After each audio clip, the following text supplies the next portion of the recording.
4월 14일 금요일 오늘 묵상하게 될 본문 말씀은 민수기 13장 21절에서 33절입니다. 제목은 엇갈린 결론입니다. 오늘 본문 말씀에서는 정탐꾼의 활동과 보고가 기록되어 있습니다. 정탐꾼들은 신강야 가네스 바나에서 출발하여 하맛 어기 르홉에 이르기까지 40일 동안 그 땅을 두루 살핍니다. 가나안 땅 크기가 경상도 정도밖에 되지 않기 때문에 40일 동안 정탐 활동을 했다는 말은 비교적 세세하게 가나안 땅 전체를 정탐하고 다녔다는 것을 볼 수 있습니다. 그들은 내려오는 길에 네겝 지역을 둘러보고 그곳에서 헤브론을 방문합니다.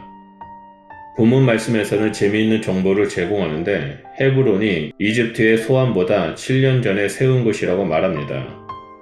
헤브론은 대단히 오래되었고 이스라엘 족속들의 삶에서 거룩한 장소로 중요하게 언급되는 장소이기도 합니다. 헤브론에 대한 또 다른 정보는 그곳에 아낙 자손들이 살고 있다는 것입니다. 아낙 자손 아히만과 세세와 달메가 소개되는데 이 이름은 아낙 자손의 지도자의 지책이었을 가능성이 높습니다. 후일에 여호수아가 전복 전쟁을 할 때 유다 지파는 헤브론을 쳐서 이들 세 사람과 그 족속을 물리치게 될 것입니다. 아낙 자손이란 말은 단순한 혈통적 관계가 아니라 아낙, 즉 나무 장식물을 하고 다니는 일종의 용병 집단임을 암시합니다. 이것이 아낙 자손들이 헤브론만 아니라 다른 지역인 드빌, 가사, 아스돗 등에서도 나타나는 이유일 것입니다. 마지막으로 정탐꾼들은 에스골 골짜기에서 채취한 포도송이와 다른 과일들을 가지고 옵니다. 가나안 전역을 40일 동안 정탐한 지도자들은 과일을 어깨에 메고 와서 모세와 백성들 앞에서 정탐 결과를 보고합니다. 모세가 정탐꾼을 보낼 때 그들이 사는 땅이 좋은지 나쁜지를 정탐하라고 했기 때문에 정탐꾼들은 그 땅의 좋은 점과 나쁜 점을 모두 보고합니다. 그들이 먼저 보고한 것은 가나안 땅에 대한 좋은 점입니다. 그들은 가장 먼저 그 땅이 젖과 꿀이 흐르는 땅이라고 묘사합니다. 여기서 풍부한 젖은 가축들이 잘 자란다라는 뜻이고 풍부한 꿀은 과일 농사가 잘 된다는 의미입니다. 곧 젖과 꿀이 흐르는 땅은 목축과 농사가 잘 되는 땅을 말합니다. 그들은 그 증거로 자신들이 가져온 커다란 포도송이와 무화과와 석류를 보여줍니다. 이후 정탐꾼들의 두 번째 보고는 그러나 라는 단어로 시작합니다. 여기서 그러나는 앞에 긍정적인 내용을 지워버릴 만큼 부정적인 의미를 전달하기 위한 표현입니다. 그 땅이 비록 젖과 꿀이 흐르는 땅이라 할지라도 그 땅은 요새와 같이 견고했고 그 땅을 지키는 이들은 거인 종족이었습니다.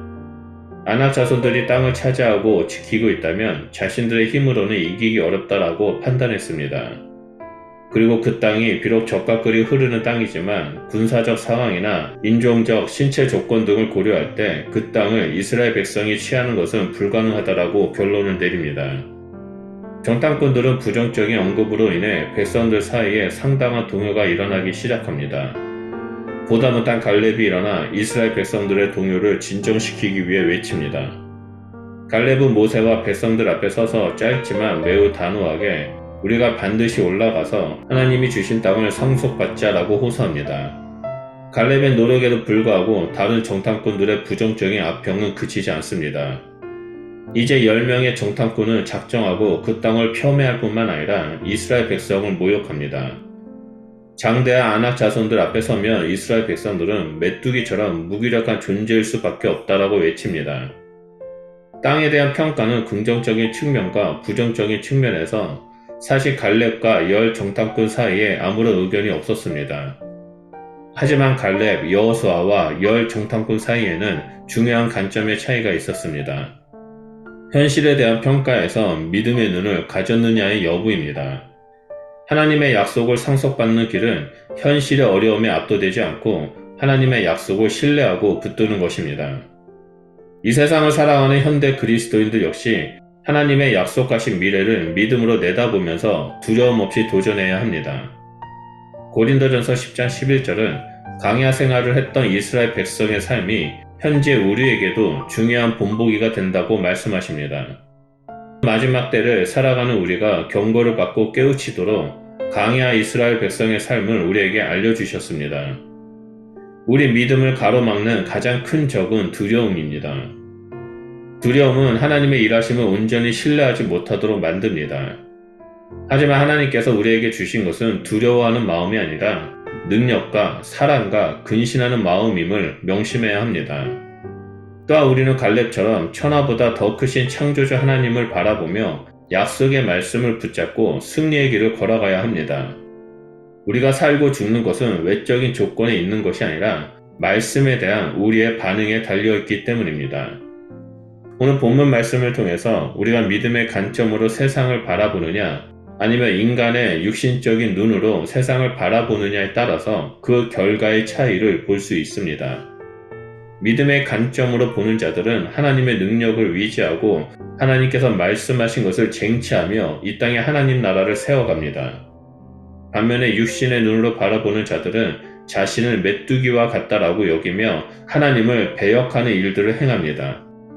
우리는 하루하루 살아갈 때 믿음의 눈으로 세상을 바라보고 이웃을 바라보며 늘 하나님과 동행하는 삶을 살아야만 합니다.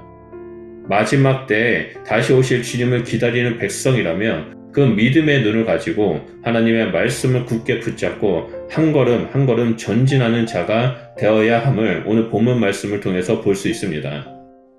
그러므로 오늘도 우리의 시선을 늘 하나님께 향하고 하나님과 함께 이 땅에서 승리하는 삶, 하나님과 동행하는 삶, 하나님의 역사를 바라보는 삶을 살아가는 주의 백성이 되시길 우리 주 예수 그리스도 이름으로 축원드립니다. 기도하겠습니다. 하나님, 우리가 약할 때 강함이 되신 주님과 함께 이 땅에서 믿음의 길을 걸어가고자 합니다. 하나님께서 우리의 힘이 되어주시고 우리의 능력이 되어주십시오. 또 우리가 이 땅에서 믿음의 눈으로 하나님을 바라보며 한 걸음 한 걸음 전진할 때 우리의 발걸음이 하나님의 역사심이 나타나는 증거가 되게 하시고 우리를 통해 이 땅 가운데 하나님의 이름이 선포되어지고 하나님 나라가 확장되는 일들이 일어날 수 있도록 역사하여 주시옵소서. 마지막 때에 주님과 함께 영원한 본영을 향해 걸어가는 주의 백성이 될 수 있도록 성령 하나님 우리의 발걸음을 인도해 주시고 우리 가운데 함께하여 주시옵소서. 감사드리며 예수 그리스도 이름으로 기도드립니다. 아멘.